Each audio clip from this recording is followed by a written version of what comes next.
승리하게 하시는 은혜, 승리하게 하시는 은혜, 이런 제목을 가지고 함께 은혜를 나누고 싶습니다. 여러분 한 주간 동안 이 말씀 붙들고 여러분의 삶 속에 승리의 열매가 넘쳐나게 되시기를 주의 이름으로 축복합니다.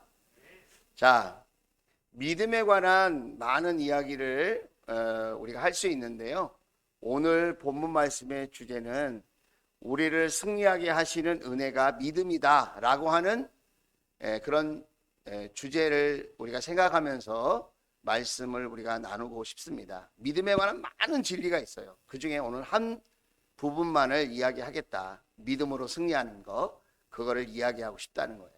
자, 저와 여러분이 예수 그리스도를 나의 구원자로, 또 나의 주인으로, 또 나의 왕으로 믿으신다면 여러분이 예수님을 영접하신 거예요. 그런데 그 사실이 확실하지 않고 불분명하다면 나는 교인일 수 있지만 하나님의 자녀는 아닐 수 있어요. 여러분, 우리가 신앙생활 할 때 있어서 교회를 열심히 다니는 것도 중요하지만 예수님을 믿어야 돼요. 할렐루야. 그런 의미에서 여러분에게 질문을 한번 해볼게요. 여러분은 예수 그리스도를 믿으십니까? 여러분이 자신 있게 아멘, 확신을 가지고 아멘 하셨다면 여러분 가운데 이미 은혜가 있는 거예요. 그러나 여러분이 그 대답에 대해서 확신이 없고 좀 주저하게 되고 생각하게 되고 그런다면 여러분은 아직 예수님을 영접해야 하는 과제가 남아 있는 겁니다. 그런 의미에서 오늘 성경 말씀을 보면 이렇게 이야기하고 있어요. 자, 5장 4절입니다. 하나님에게서 태어난 사람은, 이 말은 예수님을 영접한 사람은 이런 말이에요. 예수님을 영접해야 우리가 영적으로 태어나는 거거든요. 하나님의 자녀로. 우리가 육적으로 다 이렇게 살고 있는데 우리가 현실 속에서 육적으로 살아가는 이 삶의 모습 말고 우리가 영적으로 거듭난다고 그러잖아요. 영적으로 태어난다고 하는 것, 그것은 예수님을 영접할 때에 가능해지는 일이다. 그러니까 하나님에게서 태어난 사람은 세상을 이기기 때문입니다. 세상을 이기는 승리는 이것이니, 여기서 세상을 이기는 승리라는 말이 우리가 잘 되고 건강하게 되고 성공하게 되고 이런 의미를 이야기하는 것만은 아니에요. 그런 것도 포함되어 있지만 더 큰 승리는 뭐냐면 하나님 나라를 이루어가는 승리. 우리 가정과 목장과 우리 교회가, 우리 지역사회와 나라와 민족이, 세계 열방이 하나님의 다스리심을 인정하는, 하나님의 다스리심과 통치하심을 기대하고 사모하고 그 다스림 안에 살아가는 것, 그게 세상을 이기는 승리라는 거예요. 하나님 나라가 내 마음속에 이루어졌을까요? 하나님의 나라가 우리 가정에 있을까요? 하나님이 친히 다스리셔서 우리 가정의 주인이다, 내 삶의 주인이다, 우리 목장과 교회의 주인이 사람이 아니고 내가 아니고 예수님이시다. 할렐루야. 이런 고백을 할 수 있을 때 진정한 승리가 있거든요. 그런데 이런 고백을 하기가 쉬울까요? 어려울까요? 쉽지 않다는 거예요. 머리로는 아는데 실제로 우리의 삶을 보면 문제투성이, 욕심투성이, 다툼투성이, 갈등투성이거든요. 하나님이 다스리시면 그런 게 다 정리가 되고 진리 안에서 하나가 되어야 하는데 그렇지 못하다는 거예요. 그런데 세상을 이기는 승리가 있다는 거예요. 어떻게 주어지느냐? 곧 우리의 믿음이다 그랬어요. 믿음으로 이런 세상을 이기는 승리가 주어진다는 거예요. 그러면 구체적으로 이 믿음이라는 게 뭐냐? 5절에 말씀하고 있어요. 세상을 이기는 것이 믿음인데 이 믿음은 어떤 믿음이냐? 자, 같이 한번 읽어볼게요. 여러분 많이 피곤하시죠? 자, 지금 이 시간에 하나님 말씀을 함께 합독하겠습니다. 시작! 세상을 이기는 사람은 누구입니까?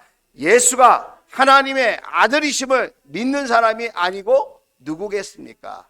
믿음은 어떤 믿음이라고요? 내가 할 수 있다고 하는 자신감, 어떤 신념, 그런 믿음이 아니라 예수님이 하나님의 아들로 이 땅에 오셨다.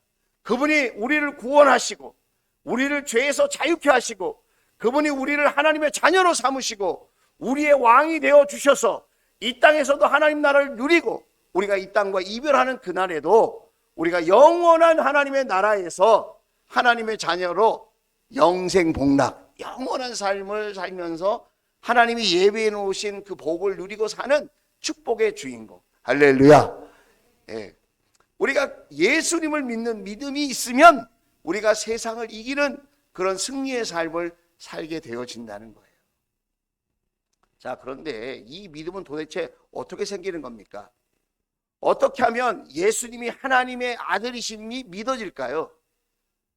혹시 여러분 가운데 예수님이 하나님의 아들이시고 구원자이시고 나의 인생의 주인이시고 나의 삶을 다스리시는 왕이시라는 것이 믿어지지 않는 분이 계실 거예요. 여러분 가운데 믿으려고 했는데 그게 잘 믿어지지 않고 어떻게 하면 난 믿음이 생기지? 난 믿음이 갖고 싶은데 그런 분이 혹시 있을 수 있어요.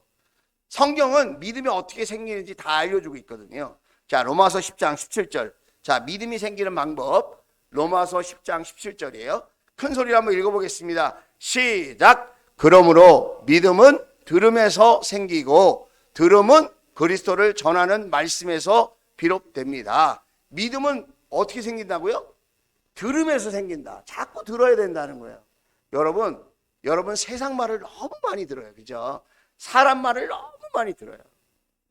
예, 세상에 여러 가지 복잡한 소식을 너무 많이 들어. 그거 우리가 무시하면 안 되죠. 그게 상식 수준에서 필요한 게 있으니까. 그러나 거기에는 생명이 있는 게 아니고 구원이 있는 게 아니다는 거예요. 정말 우리를 생명으로 구원으로 인도하는 그 믿음은 어디에서 생기느냐? 들음에서 생기는데 뭘 들어야 되느냐? 예수 그리스도를 전하는 말씀에서 생겨난다는 거예요. 그래서 여러분 목장별로 성경 통독하는 거예요. 그래서 우리가 성경을 하루 한 장씩 또 읽는 거예요. 각자 그렇게 하시죠. 또 우리가 큐티 책이 나와 있는데 목장별로 큐티를 하고 큐티를 나누고 있는 거예요. 말씀을 우리가 들을 때에 그 말씀을 우리가 가슴에 담을 때에 믿음이 생긴다는 거예요. 믿음이 하늘에서 뚝 떨어지는 게 아니에요. 옛다 믿음 받아라 그런다고 해서 믿음이 생기는 게 아니고 우리가 하나님 말씀을 들을 때 예수 그리스도의 말씀을 들을 때 예수님이 내가 곧 길이요 내가 진리요 내가 생명이다 하셨지 않습니까? 예수님이 길 되시고 진리 되시고 생명이시기 때문에 그분의 말씀을 우리가 많이 듣고 자주 듣고 가슴에 새기고 그 말씀을 붙들고 그렇게 할 때에 우리에게 믿음이 생긴다. 아, 예수님이 과연 우리의 왕이시구나. 예수님이 과연 우리의 주인이시구나. 예수님이 우리의 구원자이시구나. 우리의 죄를 용서하시고 나를 자유케 하시고 나를 하나님의 자녀로 만드실 수 있는 유일한 분, 그분이 예수님이시구나. 이것이 깨달아지고 믿어진다는 거예요. 자, 할렐루야. 믿음이 어떻게 생긴다고요? 예수님의 말씀을 들을 때 생긴다. 자, 그러면 그것은 끝났느냐? 아니요. 또 다른 방법이 있어요. 자, 말씀을 들을 때, 예수님의 말씀을 들을 때 생기는 것 말고 또 이렇게 하면 믿음이 생긴대요. 성경에 고린도후서 4장 13절 같이 한번 읽어보겠습니다. 시작. 성경에 기록하기를 나는 믿었다. 그러므로 나는 말하였다 하였습니다.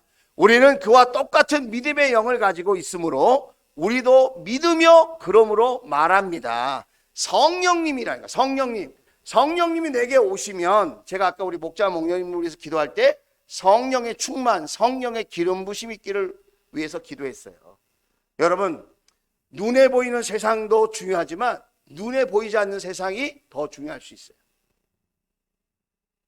우리가 이성적으로 현실적으로 분별하고 파악하는 세상도 있지만 영적으로라야 분별하고 파악하는 세상도 있다는 거예요.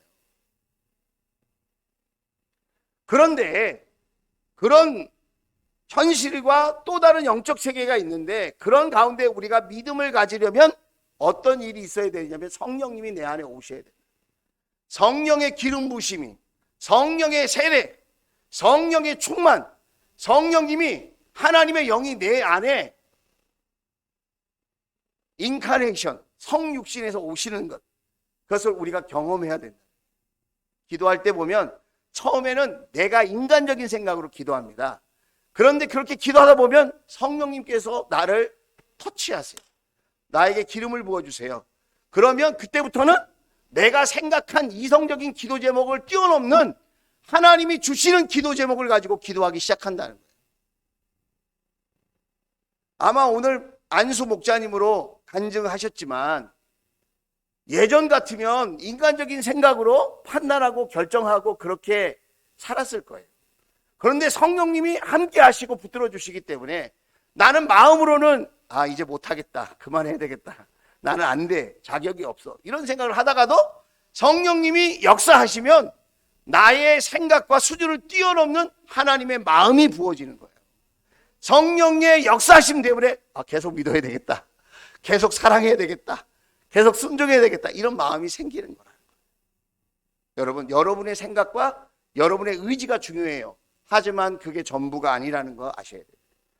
여러분, 오늘 예배할 때 우리 오늘 안수받은 목자 목녀님 뿐만 아니라 우리 주원가족 모두가 영상으로 예배하는 우리 주원가족들까지 성령의 충만한 역사가 있게 되기를 주의 이름으로 축원을 드립니다. 성령의 기름 부심이 넘쳐날지어다. 그렇게 될 때 나도 모르는 믿음이 생겨요. 자, 믿음이 생기는 두 가지 방법을 성경에서 알려드렸어요. 첫째는 예수 그리스도의 말씀을 많이 듣는다. 두 번째는 성령의 충만함을 우리가 사모하고 기다린다. 그러면 성령님이 우리를 믿음의 사람으로 세워주신다는 거예요. 자, 그러면 이렇게 믿음이 생기는데 우리가 어떻게 하면 그러면 이렇게 세상을 이기는 믿음으로 나아갈 수 있을까? 우리가 예수님에게서 그 모습을 우리가 본받으면 좋을 것 같아요. 자, 요한일서 5장 5절이에요. 자, 요한일서 오늘 본문 말씀에 5장 5절 같이 한번 또 읽어보겠습니다. 시작! 세상을 이기는 사람은 누구입니까? 예수가 하나님의 아들이심을 믿는 사람이 아니고 누구이겠습니까? 그러니까 우리가 믿는 그 믿음의 대상이 누구라고요? 예수 그리스도, 하나님의 아들이라고 그랬어요. 자, 그러면 하나님의 아들을 우리가 믿는 믿음이어야 되는데 우리도 다 믿는다고 얘기해요. 제가 한번 또 질문을 한번 해볼게요. 여러분 예수님을 믿으십니까? 그럼 대다수의 분들이 아멘 하셨단 말이에요. 그런데 그 믿음에도 너무 많은 모습이 있다는 거예요. 믿음에도 너무 다양한 믿음이 있다는 거예요. 우리는 다 믿는다고 하는데 왜 내 믿음에는 승리하는 열매가 없나? 왜 우리의 가정과 우리의 삶은, 내 인생은 이렇게 승리의 맛을 보기보다는 오히려 실패하고 낙심하는 그런 일들을 경험을 많이 하게 되는가? 거기에는 이유가 있다는 거예요. 내 믿음이 승리를 경험하게 하는 믿음이 아닌 거예요. 그러면 승리를 하게 하는, 승리를 맛보게 하는 그 믿음은 어떤 믿음이어야 하느냐? 자, 빌립보서 2장 5절 6절부터 9절 말씀이에요. 자, 우리 예수님에 대해서 이야기하고 있는 거예요. 빌립보서 2장 6절 같이 읽겠습니다. 시작! 그는 하나님의 모습을 지니셨으나 하나님과 동등함을 당연하게 생각하지 않으시고 오히려 자기를 비워서 종의 모습을 취하시고 사람과 같이 되셨습니다. 예수님은 하나님이에요. 하나님하고 동등된 분이에요. 높이가 높으신 분이라는 거예요. 그런데 자기를 비워서 낮아지셨다는 거예요. 종의 모습을 가져오셨다는 거예요. 사람들과 같이 되셨다는 거예요. 예수님은 창조주예요. 예수님은 하나님이에요. 그런데 그분이 저와 여러분처럼 허물 많고 연약한 죄에 사로잡힌 그런 인간의 모습으로 자기를 낮추어서 이 땅에 오셨다는 거예요. 이 말은 무슨 말을 의미합니까? 겸손한 모습으로 이 땅에 오셨다. 예수님은 겸손의 종으로 이 땅에 오셨다. 우리의 믿음이 어떤 믿음이어야 되느냐? 예수님을 닮아 겸손한 믿음이 되어야 한다는 거예요. 거기에 승리의 비결이 있다는 거예요. 겸손이라는 것을 흔히 우리가 얘기할 때 나를 낮추는 것 또는 상대방을 높이는 것이에요. 이걸 신앙적으로 적용해 보면 하나님을 높이고 나를 낮추는 거예요. 앤드류 머레이라고 하는 목사님이 남아프리카 공화국에서 목회 활동을 하면서 많은 책을 기록하셨는데 그분이 믿음에 대해서 이렇게 정의했습니다. 우리 자신의 비참함과 빈곤함을 인정하고 나 자신의 비참함과 빈곤함을 인정하고 자신의 무능력과 무기력을 고백하는 것이 믿음이다. 하나님을 완전한 분, 하나님을 온전한 분, 하나님을 전능하신 분으로 내가 인정해드리고 나는 비참하고 빈곤하고 무능력하고 무기력하다고 하는 것을 내가 고백할 때 그때 나의 믿음의 역사가 일어나기 시작한다는 거예요. 그래서 겸손한 믿음이라는 것은 나를 얼마만큼 내려놓느냐에 그 비결이 있다는 거예요. 내 안에 세상의 욕심, 세상의 기대와 바람 이런 것들이 많이 있어요. 그런데 하나님과 관계되지 않은 것, 하나님께서 허락하지 않는 세속적인 하나님을 대항하는 그런 내 안에 악한 계획과 뜻들 이런 것들을 내려놓으면서 우리가 내려놓을 때 충분히 내려놓을수록 나의 믿음의 분량이 커진다는 거예요. 내가 세상 것도 꽉 쥐고 있으면서 믿음의 사람도 되고 싶습니다. 이거는 안 된다는 거예요. 하나님이 원치 않는 죄와 삶의 모습, 문화들 이런 것들은 다 내려놓고 하나님이 원하시는 것들을 붙들면서 하나님 아니면 안 됩니다. 이런 믿음의 고백으로 나아갈 때에 우리의 믿음의 분량이 커진다는 거예요. 여러분 양다리는 안 되잖아요. 그죠? 우리가 하나님께 뜻을 정해야 되죠. 믿음이라는 것은 하나님께 뜻을 정하는 거잖아요. 하나님도 좋고 세상도 좋고 죄악도 좋고 하나님 말씀도 좋고 이렇게 사니까 우리가 충분히 승리할 수도 있는데 그 승리를 우리가 경험하지 못하는 건 아니겠어요? 나에게는 하나님의 은혜가 없나 보다. 아니에요. 이미 하나님의 은혜가 주어졌어요. 그걸 사용하면 돼요. 어떻게 사용하죠? 믿음으로 사용하면 돼요. 그런데 우리는 믿음으로 사용하지 못하고 그냥 맨날 은혜만 더 달라고 그러고 그럼 믿음으로 사용해야 될 때 우리는 세상을 쫓아갈 때가 너무나도 많다는 거예요. 저와 여러분에게 정말 이미 주어진 하나님의 은혜를 믿음으로 사용해서 우리의 삶의 승리의 열매가 많이 맺히게 되기를 주의 이름으로 축원을 드립니다. 시편 119편 96절에 이런 말씀이 있어요. 아무리 완전한 것이라도 모두 한계가 있다는 것을 알았습니다. 그러나 주님의 계명은 완전합니다. 주님의 말씀은 완전합니다. 그 말씀을 하신 하나님은 완전합니다. 여러분 사람은 그 어떤 사람도 완전하지 못해요. 그 사람이 세상적으로 아무리 지위가 높고 세상적으로 아무리 물질이 많고 세상적으로 아무리 지식이 탁월한 사람이라 할지라도 그는 완전한 사람이 아니에요. 하지만 우리 하나님만은 완전하신 분이라는 거예요. 그러니까 여러분 세상과 사람은 완전하지 못하다. 그 사실을 깨닫고 완전하신 하나님을 의지하는 것. 나는 아무것도 아닙니다. 사람은 아무것도 아닙니다. 주님이 높아지셔야 합니다. 내가 주님을 붙듭니다. 주님께 내 마음을 정했습니다.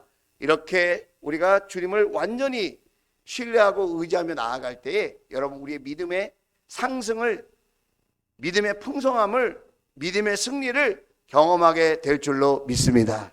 그래서 우리가 잘 아는 잠언 3장 5절에서 6절 말씀도 이렇게 말씀하고 있죠.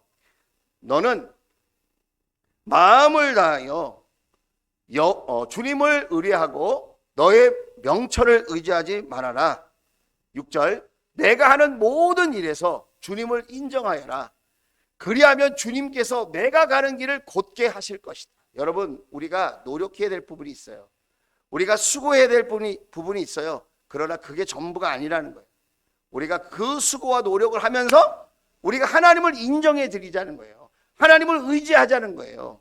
하나님을 믿고 따르자는 거예요. 그러면 누가? 주님께서 저와 여러분의 인생길을 평탄하게 해주시고 곱게 굳게 만들어 주실 줄로 믿습니다. 그래서 여러분 우린 생각해 봐야 돼요. 내 믿음이 겸손한 믿음인가? 나를 높이고 다른 사람을 낮추고 나를 자랑하고 나를 높이고 예수님을 낮추고 있지 않은가? 나의 계획을 큰 소리 치면서 이야기하면서 예수님의 계획을 무시하고 있는 것은 아닌가? 나를 낮추고 주님을 높여야 되는데 주님을 낮추고 나를 높이며 내 계획대로 살겠다고 내가 주님께 맞춰야 되는데 주님을 나한테 맞추려고 떼쓰고 있지는 않은가? 그러면서 나는 믿음이 있노라고 착각하고 있는 것은 아닌가. 저와 여러분이 우리 자신을 잘 생각해 볼 수 있기를 주의 이름으로 축원을 드립니다. 마지막 두 번째는 뭐냐면 순종하는 믿음이에요. 순종하는 믿음. 믿음은 믿음인데 순종하는 믿음이 필요하다. 자, 여러분에게 질문을 한번 해볼게요. 교회를 오래 다니면 믿음이 점점 더 좋아지죠? 성경 지식이 많으면 점점 더 믿음이 좋아지죠? 직분이 높아지면 점점 더 믿음이 좋아지죠? 아니라는 거예요. 그랬으면 참 좋겠는데. 그런 분도 혹 있는데 대부분은 그렇지 않다는 거예요. 교회를 오래 다니는데 믿음이 더 약해져요. 성경 지식은 많아졌는데 그게 가슴으로 내려오지 않고 머리에만 있어가지고 모든 걸 지식적으로만 판단하는 거예요. 그러니 믿음에 힘이 없다는 거예요. 승리하기는커녕 원수 마귀들에게 조롱당할 때가 많다. 요한일서의 핵심 단어가 두 개예요. 하나는 믿음이고 하나는 사랑이에요. 참된 믿음은, 승리하는 믿음은 사랑으로 나아가야 한다는 거예요. 우리는 다 믿음 있다고 말을 하고 사랑하는 일에 너무나도 소홀할 때가 많아요. 믿음 있는 사람은 사랑하는 일에 앞장서야 돼요. 그것이 성경이 말하는 진리예요. 예수님께서도 말씀하셨어요. 성경에 무엇이 가장 큰 계명입니까? 너희에게 새 계명을 준다. 하나님을 먼저 사랑하고 그리고 너를 사랑하듯이 내 이웃을 사랑해라. 할렐루야. 여러분, 믿음 있는 사람은 사랑하는 사람이라는 거예요. 나 믿음 있어 결론 내린 사람이 아니라는 거예요. 한번 따라서 하겠습니다. 믿음은 결론이 아니라 과정입니다. 자, 그런데 믿음을 가지고 사랑하려면 쉬워요, 어려워요?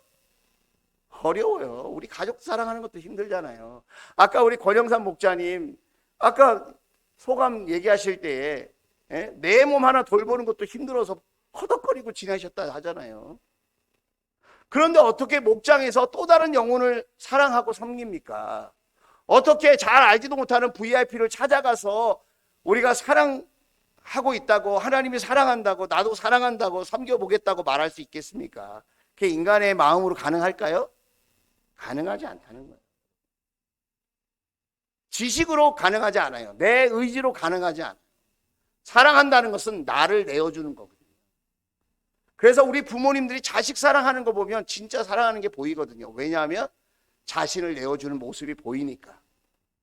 그런데 그렇게 내 가족을 사랑하듯이 우리가 또 다른 영혼을 나하고 전혀 관계없는 하나님이 붙여주셨다는 이유 때문에 우리가 그 영혼을 정말 우리 가족처럼 나처럼 사랑할 수 있느냐?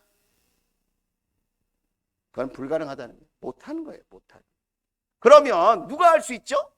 믿음을 가지고 순종하는 사람이 그렇게 사랑의 자리까지 나아간다는 거예요. 로마서 5장 17절이에요. 자, 로마서 5장 17절.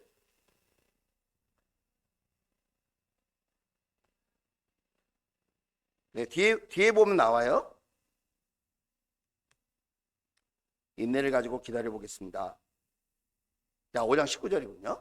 자, 우리 같이 한번 읽어보겠습니다. 시작! 하나님이 한 사람이 순종하지 않음으로 말미암아 많은 사람이 죄인으로 판정을 받았는데 이제는 한 사람이 순종함으로 말미암아 많은 사람이 의인으로 판정함을 받을 것입니다. 여기 잘 보세요.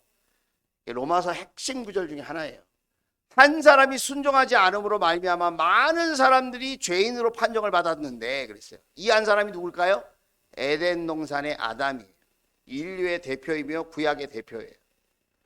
한 사람 아담이 불순종해서 죄인으로 판정받았어요. 자, 그 하반절.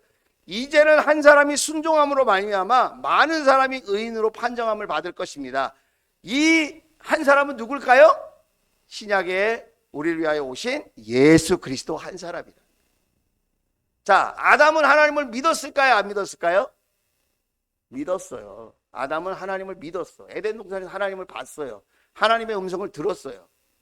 하나님과 교제했던 사람이에요. 전혀 믿음이 없는 사람이 아니라는 거예요. 아담은 하나님을 믿었어요. 자신은 믿고 있다고 생각했어요. 우리가 대답하듯이 나는 예수님을 믿는다 그렇게 고백하듯이 아담도 나는 하나님을 믿는다고 말했을 거예요. 그런데 뭐가 문제였어요? 불순종했다는 거예요. 하나님 말씀에 불순종했다. 우리도 맨날 하나님 믿는다 그러고 내 멋대로 지낼 때가 많잖아요. 시간도 내 멋대로 쓰고 물질도 내 멋대로 쓰고 건강도 내 멋대로 쓰고. 정말 하나님이 기뻐하실까? 하나님이 좋아하실까? 이렇게 물질을 사용하고 이렇게 시간을 사용하고 이렇게 내 건강을 사용하는 것을 하나님께서 기뻐하실까? 즐거워하실까? 이게 하나님 말씀과 이게 일치되는 건가? 이게 예수 그리스도께서 축복하실 일인가? 이런 것들을 생각할 겨를도 없이 자기가 놀러 가고 싶으면 놀러 가고 만나고 싶으면 만나고 가고 싶으면 가고 쓰고 싶으면 쓰고 오고 싶으면 오고 안 오고 싶으면 안 오고. 누가 주인이에요 지금? 예수님이 주인이 아니라 자기가 주인. 그러면서 맨날 믿는데 자기 믿어서 천국 간대. 여러분 건강한 믿음일까요? 아니라는 거예요. 예수님도 하나님을 믿었어요. 예수님도 본인도 하나님이시지만 인간의 몸을 입고 이 땅에 오셨는데 예수님은 하나님을 믿으셨어요. 첫 번째 아담은 실패했지만 불순종했지만 두 번째 아담으로 인류의 대표로 오신 예수님은 성공하셨어요. 어떻게 성공하셨어요? 하나님의 말씀대로 순종하셨다는 거예요. 할렐루야. 베드로전서 1장 22절이. 자, 같이 한번 읽어보겠습니다. 시작. 여러분은 진리에 순종함으로써 영혼을 정결하게 하여서 꾸밈없이 서로 사랑하기에 이르렀으니 순결한 마음으로 서로 뜨겁게 사랑하십시오. 베드로 사도가 한 말이에요. 베드로는 예수님을 3번이나 찐하게 거절했던 사람이에요. 부인했던 사람이에요. 막 저주했던 사람이에요. 베드로는 신앙의 실패가 무엇인지 체험한 사람이에요. 그런데 베드로전서 1장 22절에 그는 이렇게 이야기합니다. 여러분은 그 진리의 말씀에 순종함으로써 여러분의 영혼을 정결하게 하십시오. 꾸밈없이 서로 사랑하기에 이르렀으니. 어떻게? 우리가 하나님 말씀에 순종하면 우리의 영혼이 깨끗해진다는 거예요. 우리의 영혼이 깨끗해지면 꾸밈이 없어지고 가식이 없어지고 서로 사랑하기에 이르게 된다는 거예요. 그 다음에 빨간 글씨, 순결한 마음으로 서로 뜨겁게 예수 그리스도의 사랑으로 서로를 사랑하십시오. 할렐루야. 사랑이 가능하게 된다는 거예요. 여러분, 나 오늘 교회 나왔어. 나 하나님 말씀 들었어. 잘하는 거죠. 박수 쳐야죠. 참 귀한 거죠. 이 시간 졸린데 안 졸려고 막 눈 뜨면서 예배하고 막 꼬우며 언제 끝나나? 오늘 목사님 언제쯤 끝내주실까? 그게 본질이 아닌데 거기에만 마음이 가 있다면, 내가 한 말씀이라도 이 말씀을 듣고 일주일 동안 살면서 내가 이 말씀대로 한번 순종해 봐야지. 순종하는 믿음, 거기에 세상을 이기는 비결, 승리하게 하시는 하나님을 만나는 비결이 거기에 있다는 거예요. 할렐루야. 그래서 여러분, 우리가 말씀을 많이 듣는 것도 좋은 거지만 들은 말씀 중에서 한 말씀이라도 내가 이 말씀을 붙들고 살아봐야 되겠다. 그렇게 우리가 노력할 때에 비록 실패하고 넘어져도 그렇게 말씀대로 순종해 보려고 애쓰는 사람에게는 하나님께서 주시는, 하나님께서 승리하게 하시는 그 놀라운 은혜와 축복이 경험되게 될 줄로 믿습니다. 그래서 여러분, 작은 것부터 한번 실천해 보세요. 이 한 주간 살면서 내가 참 사랑하기 어려운 사람인데 내 뜻이 아니라 예수님이 서로 사랑하라고 하셨으니 내가 한번 사랑해 봐야지. 사랑하는 마음으로 전화 한 통화라도 하고, 사랑하는 마음으로 예배도 드리고, 사랑하는 마음으로 내가 먼저 대접하고, 사랑하는 마음으로 내가 한번 섬겨보고. 할렐루야. 순종하면 하나님이 주시는 기쁨과 여러분 평안이 여러분에게 경험되어질 줄로 믿습니다. 여러분, 목자 목녀님은 어떤 분인가? 우리보다 인격이 뛰어나거나 우리보다 무슨 형편이 엄청나게 좋거나 우리보다 믿음이 출중하거나 성경 지식이 많거나 교회를 오래 다녀서 목자 목녀로 쓰임받는 게 아니고, 내가 부족하고 연약하지만 하나님 말씀에 한번 순종해 봐야지. 순종하는 마음으로 한번 섬겨 봐야지. 나의 힘으로는 안 되지만 내가 기도하면서 사랑하라고 하셨으니 한번 사랑해 봐야지. 이런 마음으로 섬겨 보려고 노력하는 분들이라는 거예요. 여러분도 다 목자 목녀님 하실 수 있어요. 나는 아니라고 단정하지 마세요. 여러분 누구라도 내가 내가 한번 섬겨봐야 되겠다. 내가 이렇게 사랑해봐야 되겠다. 이렇게 순종하는 마음으로 여러분이 나아가시면 그 마음을 하나님께서 귀하게 여기시고 승리하게 하시는, 내가 승리를 이뤄내는 게 아니라 승리하게 하시는 하나님의 은혜가 여러분에게 경험되어질 줄로 믿습니다. 어느 목사님이 병원에 이제 수술을 받게 되었대요. 제가 이렇게 몸이 연약하니까 그런 이야기가 마음에 이렇게 끌리는 것 같아요. 목사님이 이제 병원에 가서 수술을 받게 되었는데 그 아들이 이렇게 얘기하더랍니다. 아빠, 수술 잘 받고 오세요. 그래서 알았다고 그랬대. 알았어. 수술 잘 받고 올게. 그리고 이제 병원에 가서 수술실로 딱 들어가는데 그 말이 생각나는 거예요. 아빠, 수술 잘 받고 오세요. 그런데 가만히 생각해 보니까 자기가 잘 받고 안 받고 할 일이 하나도 없대. 의사가 잘해줘야지. 내가 잘 받고 싶다고 잘 받아줍니까? 의사가 아무리 잘해도 생명의 주관자는 하나님이시니 하나님이 책임져 주셔야지. 할렐루야. 여러분, 지금 우리는 그 어느 때보다도 여유롭고 풍요로운 시대에 살고 있습니다. 성경에 나와 있는 믿음의 사람들, 그들은 우리보다 더 열악한 환경에 수많은 고통을 당했습니다. 우리 믿음의 선조들, 그들은 가만히 깔고 앉아서 기도하고 아기를 업고 그렇게 예배를 드렸습니다. 보릿고개를 넘어가면서 그렇게 예배를 드렸습니다. 우리 부모님들은 참 힘들고 어려울 때에 자식들을 교육하시면서 밤낮으로 일하셨습니다. 지금은 주 5일제잖아요. 우리 아이들 이렇게 보면 학교를 5일만 간대. 옛날에는 털까지 꽉 채워서 가고, 그런 생각이 나거든요, 저도. 지금은 어느 때보다도 성경책이 많이 있어요. 지금은 어느 때보다도 신학 서적들이 넘쳐나요. 영적인 서적이 넘쳐나고 그 어느 때보다도 말씀의 홍수 속에 살아가요. 여러분 유튜브 열어보세요. 얼마나 기란성 같은 목사님들이 이런 저런 얘기를 많이 해주십니까? 그러면 우리가 과연 믿음이 우리의 선배들, 우리의 믿음의 선조들보다 믿음이 좋습니까? 성경책이 많고 신학 서적이 많고 많은 설교를 들어서 우리의 믿음이 좋아졌습니까? 아니라는 거예요. 왜 그럴까요? 우리의 믿음이 겸손한 믿음이 아니고 순종하는 믿음이 아니에요.